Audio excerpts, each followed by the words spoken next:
Welcome to Nana's Kitchen.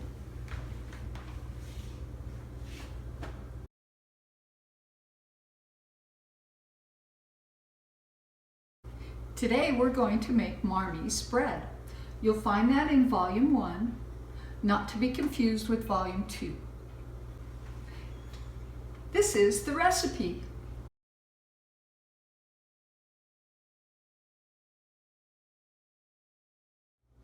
First of all, we start with 3 cups of milk. Please use whole milk. The fat is good. It's going to be baby bottle temperature. Our yeast, 3 packets of yeast. You can either use the Red Star or the Fleshman's. Both are good. I like to use Better for Bread, used to be called. Now it's bread flour, gold medal. It's going to take a tablespoon of salt and a stick of butter. Please use butter. Don't use any other but butter. I forgot to mention the sugar. Do consult the recipe. It's exact. So 1/2 cup of sugar. I've already put the butter, the stick of butter in, and the tablespoon of salt in the milk. And now I'm going to put it in the microwave and heat it to baby bottle temp. Dissolve the yeast. You want about 1 cup of warm water, dash of milk, a little sprinkle of sugar so it grows really fast. And you're going to want to make sure you get it stirred up. And if for some reason this is too warm, because this needs to be baby bottle temp as well, the yeast won't grow. You could kill the yeast if it's too warm, and if it's not warm enough, the yeast won't grow. So you'll notice in a few minutes that the yeast is going to really grow. So I've heated up the milk mixture, but the butter didn't melt and the milk is not quite the right temp. So I'm going to go ahead and melt the butter. That'll heat up the milk and it'll be just perfect.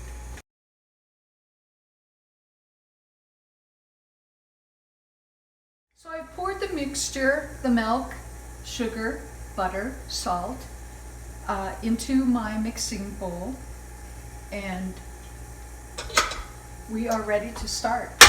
I like to, while I'm waiting for and you can see that this is growing, I like to start out with a couple of cups of flour, just in case I got the milk too warm. Okay, so the yeast is growing and it'll continue to grow. I've already added 2 cups of flour, bread flour, so now I'm going to pour the yeast in and keep adding flour. If you want to continue to add flour, I've added a 1/3 cup and I'm letting it mix, and you're going to want to let it mix until it's smooth each time. So this is what it looks like so far. Okay, now we're going to add more flour. Beating is very good for the bread. You have to beat it. The bread dough starts coming away from the sides of the bowl, then you're ready to begin the kneading process. You're going to butter a big bowl. I've used this bowl for decades.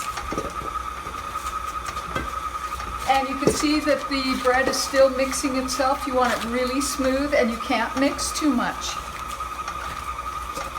So my bowl is ready to receive my dough. Bread has come away from the sides of the bowl. Now you're ready. I've got several cups of flour on the counter, and I'm going to pour my batter and finish the kneading process on the counter.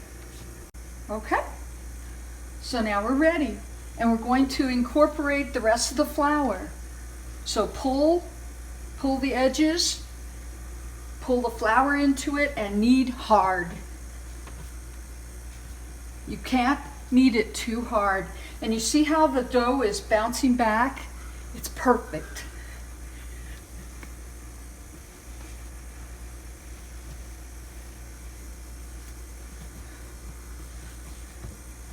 Keep kneading.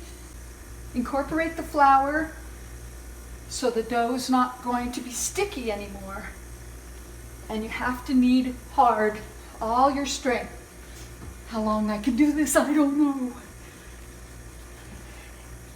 Okay, the kneading helps the gluten. And we're just about ready to put it in the bowl. You can see that the dough is still bouncing back, and I'm out of breath because it takes all your strength. When I was a new bride and made bread for the first time, it was a failure. And my mother had me make bread in front of her at the farm. And she says, well, that's what you're doing wrong. You're not kneading it hard enough. So put all of your strength in it. And you can see that the dough is bouncing back. It's not sticky anymore. And now we're going to put it in the bowl. Drop it in, turn it over, put a little dishcloth over it, and put it in a non-drafty, semi-warm spot. Sometimes what I do is turn on the oven for just until it starts to heat, and then I turn it off, make sure it's still in the oven, make sure it's still baby bottle temp, or you will kill your yeast and you'll kill your bread. Barely got the oven warm, just barely. And now it's going to raise for an hour. Okay, our hour is up and we're ready to do the first punch down. And look what we've got. Looking good. If it isn't looking like that, something's wrong with your yeast. So you want to put it on the floor, pick it up, and you're going to slam it, just like that. Cover it up, 30 more minutes. That's it. So our 30 minutes is up, and we're ready to make our rolls. As you can see, the dough has doubled in size, and you're going to go ahead and punch it down and begin. So pinch off about this much. Now we're going to put them in a jelly roll pan. It's also professionally called a half sheet. It's a 13 by 17 and a half or so. But you can also do it in a cake pan or two smaller pans, whatever you got. But this is a half sheet. Now when I dip it in flour so that it's not sticky, and then I'm going to press it down, almost like you're making a pancake. And then I'm going to tuck the edges in so that it's smooth on top. It should not be rough. So press it in flour, and you're going to work out the bubbles is what you're doing. You're working out the bubbles. And then you're going to make sure that bottom, doesn't matter what the bottom looks like, it's the top you want nice and smooth. All right, take your dough, dip it, press it all out, get those bubbles. Sometimes you need a little more, and then start working it. You can work it on your palm. Oh, see that bubble? Get that bubble gone. Okay, work it in your hand. Some people, I've seen them do it differently.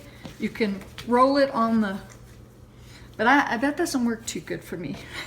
So again, press it, press it, press it, press it, press it, press it. See, it's kind of flat. Bottom doesn't matter how it looks, but we got to get that top smooth. Okay, and just kind of tuck it, tuck it. Oh, there's a bubble. Tuck it, tuck it, tuck it. You don't want to overdo the flour.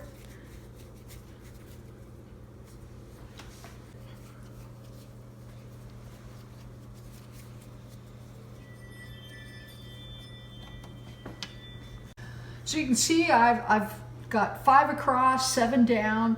So I'm going to figure out how many is left, and I'm going to take the dough and I'm going to chop it up so that I don't have any leftovers or any unders. So I figured out I needed 24 more, and so I've chopped them all up. Now some of them might be too big, some might be too little, and you can, kind of adjust.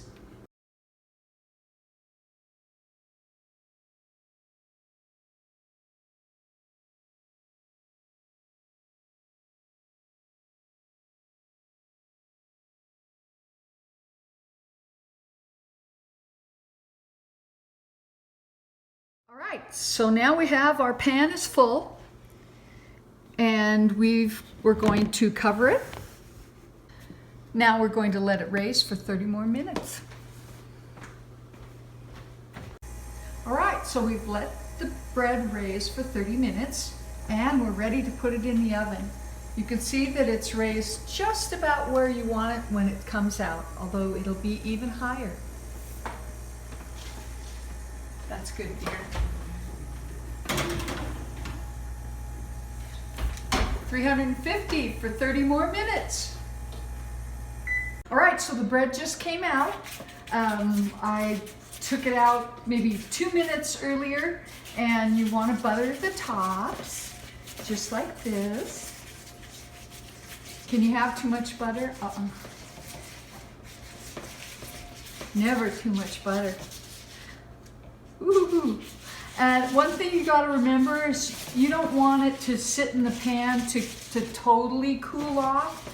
It can begin to cool off here, but then you want to get it off the bottom, or else it'll get soggy from sweating. So, and that's it. Nana's bread, Marmee's bread at Nana's Kitchen.